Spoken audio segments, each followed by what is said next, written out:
Бәріне ассалаумағалейкум достар. Испандықтардың Астек империясын қалай қиратты?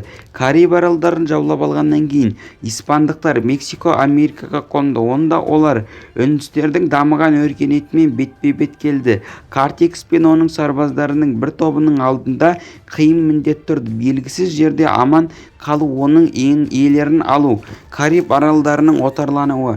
15 ғасырдың аяғында Колумбтың экспедициялары Кариб аралдарын ашқан кезде испандықтар жаңа жерлерді пайда көрді. Шетелдіктер салтанатты түрде археологиялық емденіп, жергілікті тұрғындарды құлға айналдырып, колониялар салды.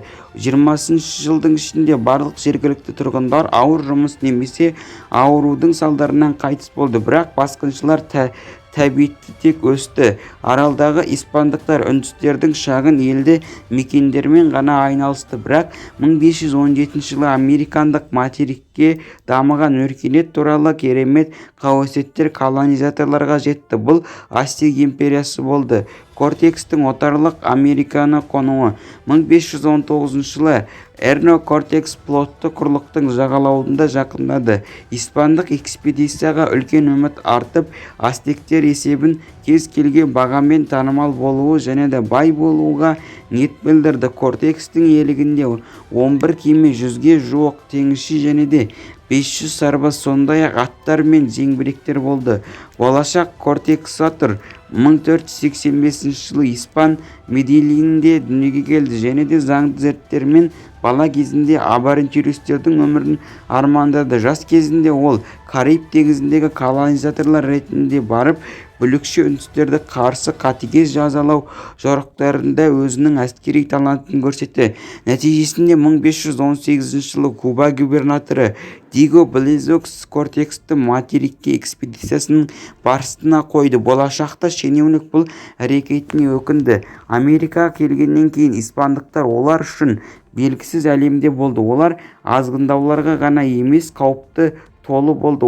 Олар құрбандыққа шалынған адамдардың қалдықтары бар салттық ғимараттарды көрді. Қараңғы джунгли арқылы өтіп, агрессивті аборигендік оқиғалармен шайқасқа түсті. Испандықтардың материкқа терең енуі, қауіп сезімі басқыншыларды әлсіретті. Испандықтар әртүрлі халықтармен бөтен аумақта соғысуды бай тәжірибесіне ие болды және де шабуылға жақсы дайындалды. Жылдам кеңеюге жағдай жасау үшін Кортекс жағалауда Веракрус қонысын құрды және де әртүрлі жергілікті топтармен байланыс орната бастады. Олардың мәдениетін зерттеп, аймақтағы саяси жағдайын зерттеді.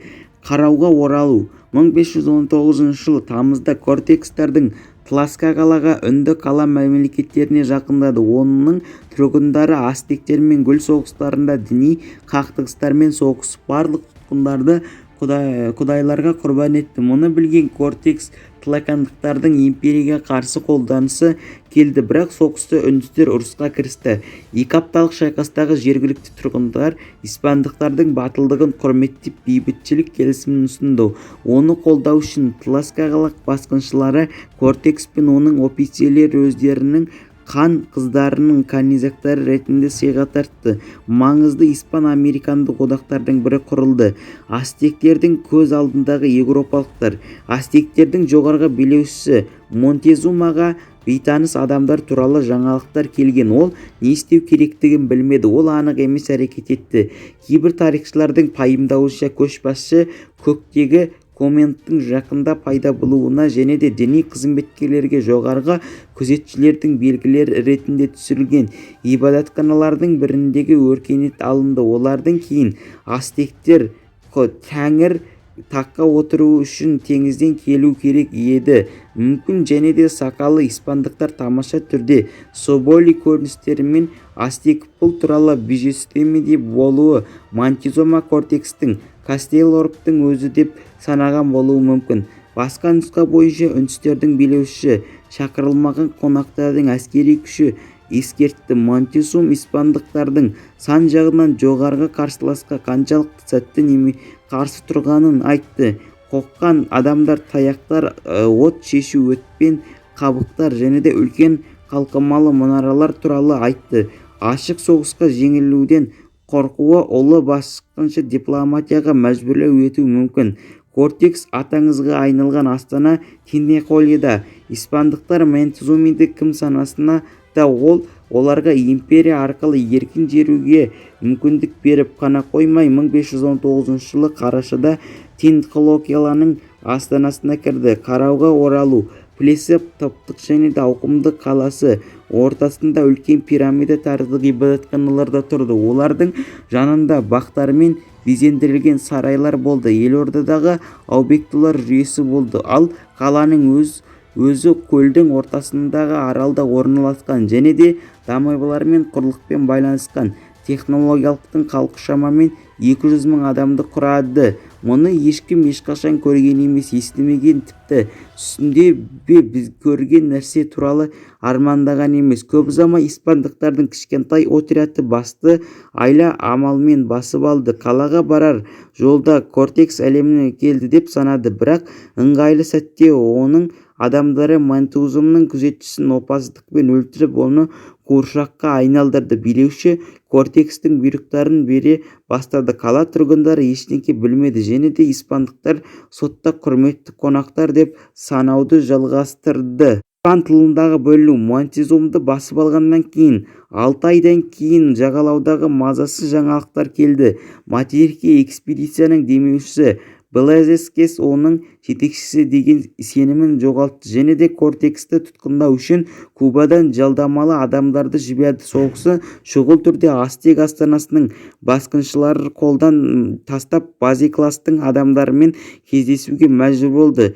Веракрустың жағалауындағы базада орналған Кортекс одақтастар тобымен бірге жалдамаларда таңғалдырды. Олардың қарусыздандырды және де оған жомарт сыйақы үшін қосылуды көндірді. Келістермен қақтығыстан кейін Кортекс жаңа проблемаларға түсті. Олар болмаған кезде Тинеколияда қалған сарбаздар қала тұрғындарына қосылды. Бір нұсқа бойынша испандықтар құрбандық шалу рәсімін кедергі жасағанына келді. Ал екінші нұсқа бойынша астектерді тонауға тырысты.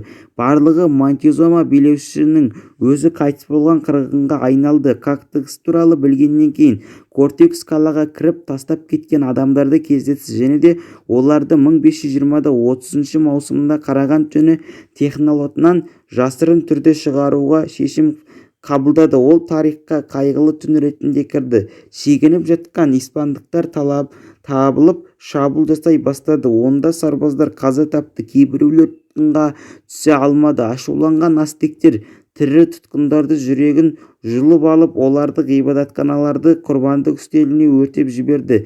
Тірі қалған испандықтар басылды, бірақ олардың арасында Кортекс және де оның басты операциялары қалды. Олардың отрядта моральді көрінді. Оның үстінде Кортекстің белгіленген оларды тағы бір реванш. Астектері басқа халықтарды аяусыз басқарды және де жаулап алынған аумақтарда үлкен алым жиналды. Сондықтан үндістердің арасында империяға жек көретін одақтастарды табу қиын болмады.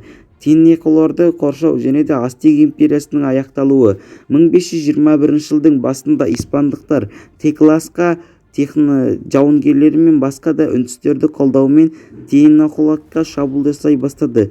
Кортекстің басқыншылығымен саналған Плот Астек канизосын жойып, қаланы атқылап, адамдар мен заттарды көлге Еуропадан әкелінген жеңіл инетінде жаппай қайтыс болды.